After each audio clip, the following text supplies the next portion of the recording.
Second extended play, an EP, on the 21st of this month. Certified is an EP that Molto has given us, and he has so much more to give because he's already planning an album. But right now, we're focusing on close to 11 years in music. Molto, thank you so much for coming to the Upville. Thank you so much. This is actually a blessing. Being called here again, I'm like, yay! Yeah. Good to see you, by the way. Good to see you. One thing that I Awesome. really enjoy when I get to speak to artists is seeing them grow after the last time we spoke, or True. after the last video we saw. True. Because a lot of things are changing in music, you're learning every day. And you've decided to call yourself a student of music. Yeah. Tell us a little bit more about how and why you chose, or you choose to go with that title. So, not really choosing to go with that title. It's a thing of whenever I'm listening to music, from now, it's no longer on, yes, it's all vibes, but it's what were they trying to achieve? How was the delivery? What instrument did they use?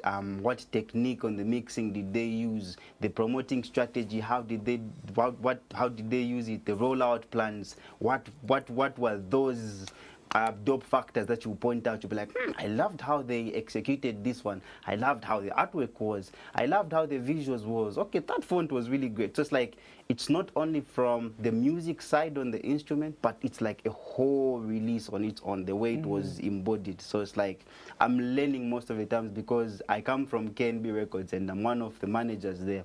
So KNB Records, it's now a media house where, media house is not about Diamond, please, you accept Diamond TV. It's now a media house where when an artist is just from recording, they go to take images because they'll need an artwork. And after an artwork, they'll need visuals. So now we go to video production. So I think even the video that's just from playing, I shot it myself and edited. So it's a full circle. Yeah, it's a full circle of everything. So yeah, it's like I love learning. So it's like each and every time, probably when Mr. Tim is rapping, I'm like, how did he use those double, triple entendres in the whole thing? How were the metaphors with Mr. Pompey? I'll say, okay, that writing skill was really dope. Like, how did he manage to embody this message? How did he handle this? And it's just like a whole lot in that. So that's why I call myself a student of this craft. Nice. You've been learning or being a student in such a long time in music, and even when we spoke about how long you've been making music, I mean, since 2014, you said it sounds like a long time. True. What's something that along the journey you've realized, like, oh, I can do this? You know, one of those serendipitous things you've picked up, because you said you're a student, so you get to pick up all of these crafts. I believe when you're in studio with a producer, you're able to see the buttons they press, and you're like, I think I can go home and do that on my laptop, that type of thing. So what's been such an experience for you?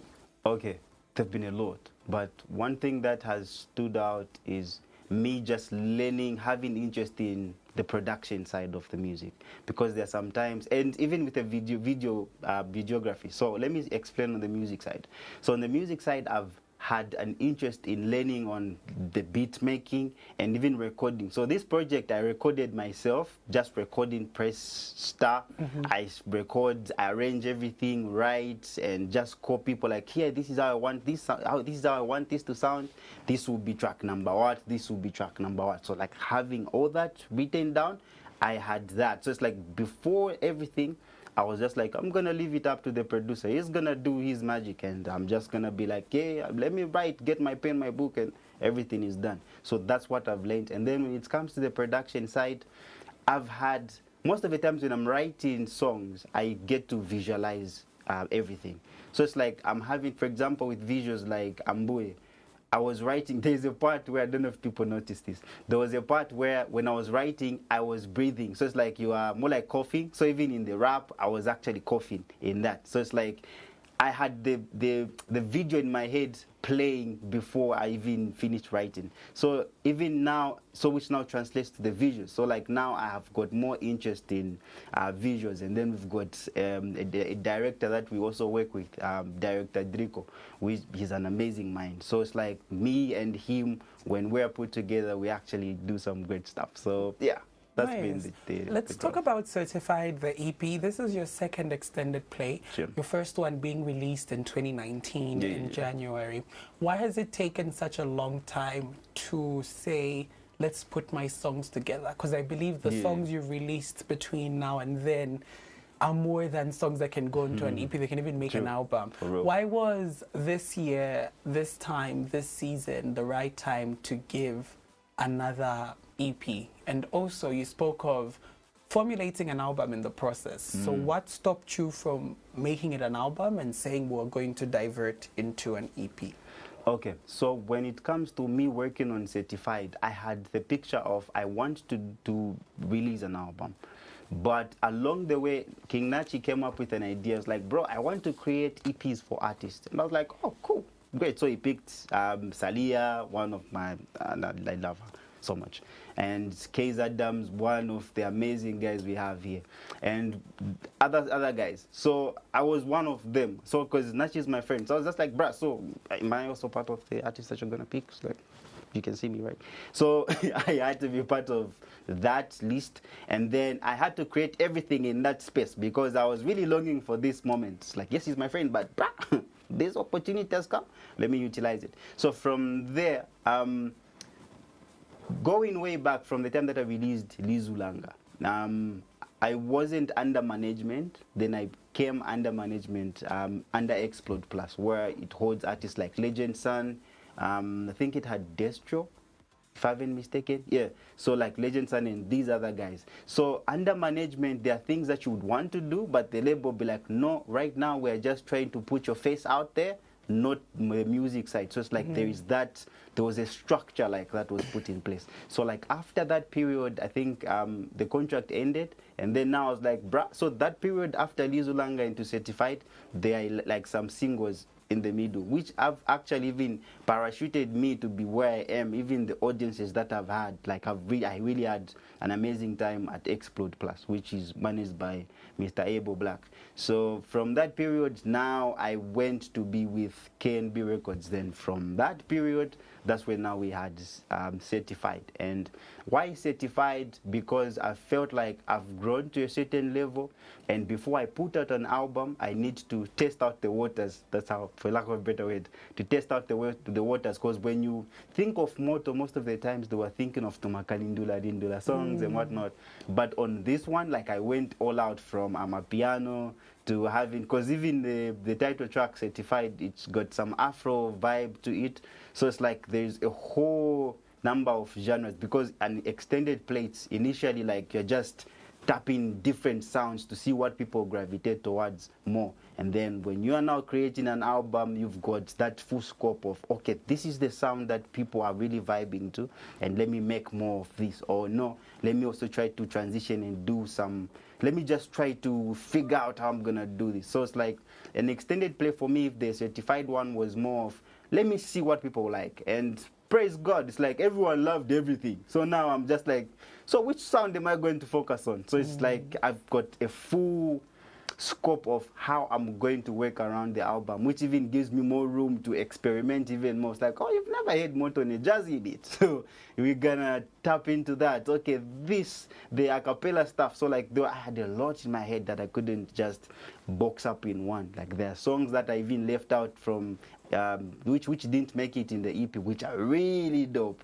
So yeah, we've got a lot in store. Nice. I like that you've brought up the aspect of experimenting, which leads me to how best do you test your sound? How best do you know that this is something I want to, test the waters with? Like you said, you're known for a certain style, and every artist should have a style, should have a swag. Like when you look at a hat, when you look at a jacket, you know that's Michael Jackson. When you look at hair, you know that's Tyler. When you there's all of that. But then being where you are and having people that have followed you because of a certain style, a certain song, a certain sound, and then now going to experiment, how easy or hard is that for you? And also, why experiment with us, the general public, when you can experiment with your friends? You can send a song to Salia or Kate Adams and say, what do you think? But then experimenting in the public? How does that play out? So I love taking risks. I think those are some of the things. Like when you're in a comfortable space, it's easy to do things. Like you'll be like,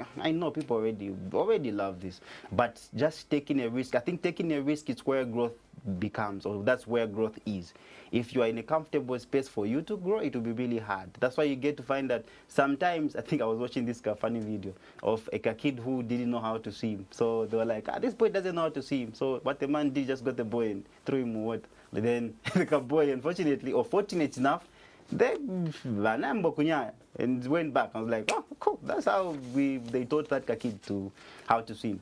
So experiments for me, and experimenting on this project and on the sound, it's like I want to create art.